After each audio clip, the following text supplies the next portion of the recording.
Grief mingled with fury. Breaking news in the Middle East, one of the bloodiest days in decades, and no sign the bloodshed will be over anytime soon. At this moment, Israeli warplanes are pounding Gaza with the promise to keep attacking all night. CNN's Paula Hancock shows us the devastation in Gaza. Ed Henry and Elaine Quijano live with the very latest on what the current president is doing and what the crisis means for his successor. Good evening, everyone. I'm Don Lemon. Palestinian sources say more than 200 people have been killed today in Gaza by Israeli airstrikes. The death toll has been climbing throughout the day. Israel says the military operation will continue as long as necessary. And Israeli officials say the airstrikes are in response to dozens of recent rocket attacks from Gaza into Israel. And just moments ago, we spoke with Israeli Defense Minister Ehud Barak. We will use our force as forcefully as needed against the Hamas in order to achieve a change in its behavior. It's like having a entity of Al-Qaeda at the backyard of your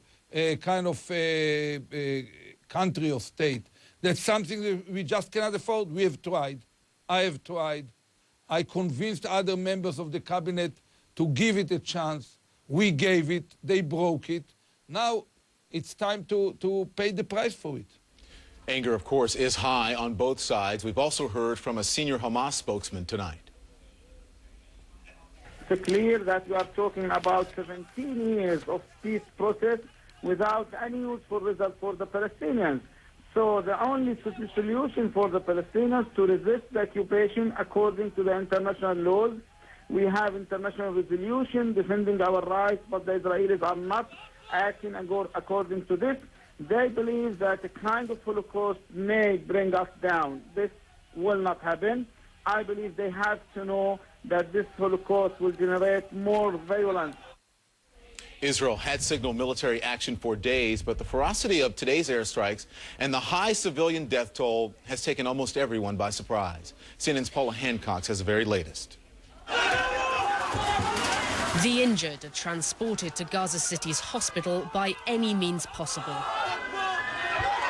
Children on their way home from school, adults, whether Hamas affiliated or not, all caught up in Israel's airstrikes. Inside the hospitals, hundreds of wounded Palestinians are being treated by too few doctors with painfully limited equipment. I have lost two young men simply because I could not find chest tube to put in the chest because of pneumothorax due to injury in chest. And hundreds of these people are suffering and dying simply because of shortage of medical equipment. This is the moment Israel's Air Force struck Hamas installations in Gaza. Many of these buildings in the middle of residential areas, civilian casualties were inevitable. Hamas says all of its security compounds have been destroyed. Many of its senior police commanders were inside and killed when the missiles hit. It is vowing revenge. We will not renew the calm with Israel, and we will not raise the white flag. Israel's Prime Minister Ehud Olmert is at pains to point out he's targeting Hamas and not the Palestinian people. The citizens of Gaza are not our enemies. Hamas, Jihad, and the other terrorist organizations are your enemies as they are our enemies. They brought disaster on you, and they try to bring disaster to the people of Israel. Israel says the airstrikes are meant to end the rocket attacks from Palestinian militant groups in Gaza. But inevitably, rocket attacks are continuing in retaliation for Israel's airstrikes. I don't want to delude or deceive anyone. This will not be a short operation. The war on terrorism is an ongoing one, and we will have to stand firm in order to change the situation in the south. The 6-month truce between Israel and Palestinian militant groups expired 1 week ago. In reality, it had started to break down 2 months ago. But any hopes of a renewal of an Egyptian brokered ceasefire today look almost impossible. Paula Hancock's CNN Jerusalem. And Hamas has been a thorn in Israel's side for decades. The organization was founded in 1987 and is now in complete control of Gaza. Its primary objective is the creation of an Islamic fundamentalist Palestinian state. It has grown to include wings devoted to religious, military, political, and security activities. Tensions between Israel and its Arab neighbors never really go away. It is a conflict that alternates between relative quiet and open warfare. And trying to resolve it has been a chronic headache for many U.S. presidents. For some perspective, both from the outgoing president, the administration Bush, the Bush administration, and the incoming Obama administration, we're joined by Ed Henry and Elaine Quijano. Ed Henry joins us from Hawaii. Elaine joins us Elaine, you are in Crawford, right? So, Elaine, we'll start with you. Tell us what the Bush administration is doing. How are they responding? Well, the White House is making absolutely clear, Don, that it is pinning the blame for this latest round of violence squarely on Hamas. White House spokesman Gordon Jandreau talked to reporters here in Crawford earlier today, and he did not mince words, calling Hamas a group of thugs and saying that Israel will do what it must in order to defend itself against Hamas and its terrorist activities. Here is a little bit more of what Jandreau told reporters earlier today. Hamas must stop launching rockets into Israel.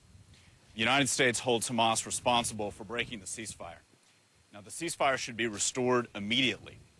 The United States is also very concerned about the humanitarian situation in Gaza and want all parties involved to work to get the people of Gaza the humanitarian supplies that they need.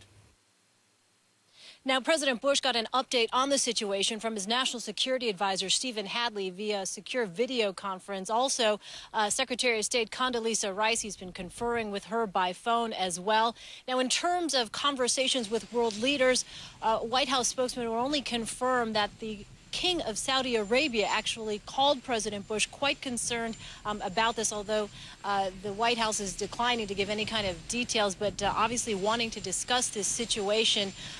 No details about that conversation, and we'll continue to see whether or not President Bush himself might comment perhaps as the situation continues. Obviously, they are monitoring the events on the ground very closely. Don. Elaine Quijano and Crawford, thank you very much for that, Elaine. Let's go now to Hawaii, where the president-elect is vacationing. Our Ed Henry joining us from there. Ed, what has the president-elect said, if anything, about this conflict?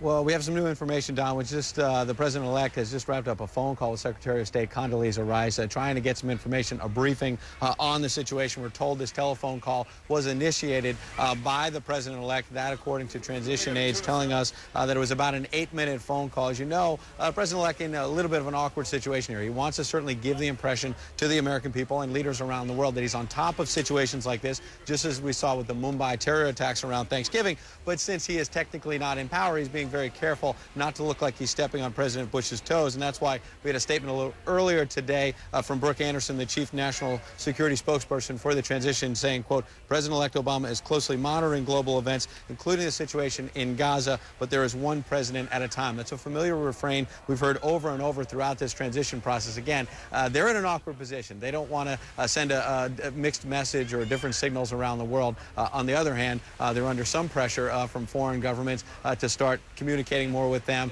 to start sitting down with them, and from the media, frankly, to get some reaction when these situations pop up. Very serious, grave national security situations. But what we keep hearing from the transition team is they don't officially take over until January 20th, so technically they can't do anything. So instead, they're trying to stay in the loop with these kinds of phone calls with Secretary Rice. Don. Ed Henry and Elaine Quijano, thank you both very much.